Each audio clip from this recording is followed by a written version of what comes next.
Monsieur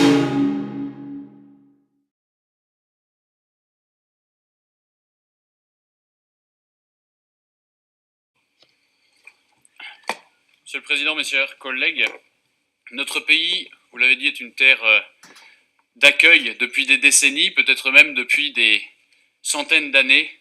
Il suffit d'ailleurs pour s'en convaincre de connaître un minimum notre belle histoire de France pour s'en convaincre. Ainsi, les Belges les premiers, suivis par les Piémontais, les Espagnols, les Polonais et les Allemands ont largement participé au milieu du XIXe siècle au développement économique et au comblement démographique de notre pays.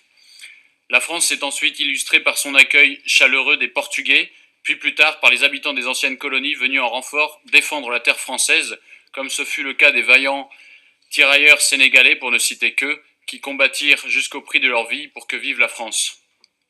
Mes chers collègues, ces vagues d'immigration qui se sont déroulées jusqu'au milieu du XXe siècle ont été bénéfiques pour la France pour deux raisons. Elles étaient contrôlées et maîtrisées, et les migrants de l'époque étaient animés d'un véritable amour de leur pays d'adoption et d'une véritable envie d'assimilation.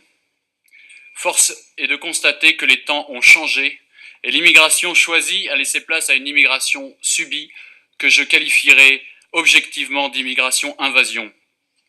D'ailleurs, le président de la République lui-même reconnaît que l'immigration est trop forte dans notre pays et paradoxalement, comme pour le chômage, il ne fait rien pour inverser la tendance. Alors qu'un Girondin sur 8 vit sous le seuil de pauvreté, alors que la France compte 8 millions de pauvres, alors que bon nombre de nos compatriotes doivent parfois choisir entre se loger et se nourrir, faute de moyens, le gouvernement socialiste impose à nos communes, sans d'ailleurs aucune concertation avec les autorités locales, l'arrivée de clandestins provenant de la jungle de Calais, ce qui représente un coût colossal pour nos administrations. Une extrême majorité de ces migrants sont des hommes, bien souvent migrants économiques, et la France n'a ni la vocation ni les moyens de les accueillir. C'est une question tout simplement de justice à l'égard de nos propres compatriotes qui sont dans le besoin et qui, pour certains, n'ont pas de quoi se loger ou se soigner. Le bon sens voudrait tout simplement que les nôtres passent avant les autres.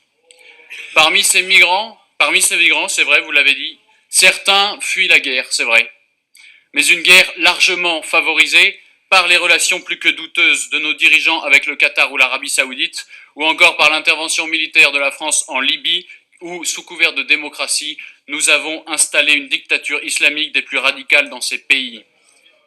La situation au Moyen-Orient est dramatique, par votre faute. Par votre faute, vous qui soutenez la politique internationale menée depuis 40 ans, le Proche-Orient s'est déstabilisé. Par votre faute, l'islam radical a prospéré. Par votre faute, les minorités chrétiennes sont massacrées, principalement en Irak et en Syrie. Votre attitude, chers collègues, me fait penser à ce que le grand Bossuet disait en son temps: Dieu se rit des hommes qui dénoncent les effets dont ils chérissent les causes. Oui, Dieu se rit de vous aujourd'hui et de votre fausse solidarité suicidaire, alors même que ces peuples ne réclament qu'une chose, qu'on les laisse vivre en paix chez eux. D'ailleurs, la Syrie était un pays jadis, et je vous invite à y aller puisque j'y étais moi-même pour aider justement les chrétiens persécutés il n'y a pas si longtemps. La Syrie était un pays, et pas que les chrétiens, les musulmans aussi, parce qu'il y a des minorités musulmanes qui sont persécutées par votre faute dans ces pays, qui étaient jadis si riches et si prospères. Et ce n'est pas en soutenant les islamistes d'Al-Nosra que la France aidera le peuple syrien. Nous refusons donc catégoriquement l'accueil de nouveaux migrants sur le territoire de la région pour des raisons de justice, comme je l'ai souligné, à l'égard de nos compatriotes, mais également pour des questions de sécurité, car nous savons tous le risque élevé que nous courons en faisant venir sans aucun contrôle sur notre sol des individus qui peuvent être ici à des fins terroristes. Vous avez pris l'exemple, monsieur, de la Suède, terre d'accueil pour les migrants. La Suède, ce beau pays que vous prenez pour exemple, s'apprête à expulser quelques 60 000 migrants face à l'augmentation des violences sur les femmes.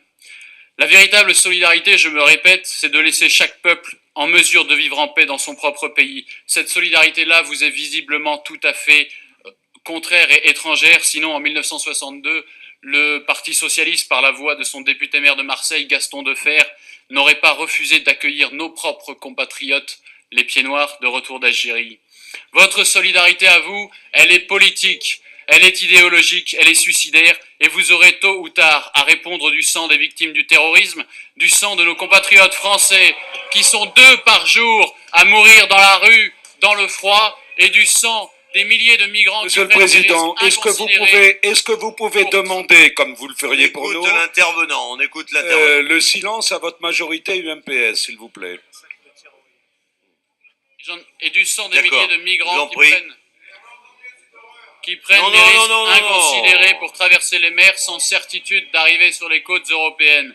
Voilà les raisons qui nous poussent à voter contre la motion des écologistes et à proposer une motion visant à refuser l'accueil de tout nouveau migrant sur le territoire régional et ainsi couper localement les pompes aspirantes de l'immigration et leurs conséquences mortifères. Je vous remercie.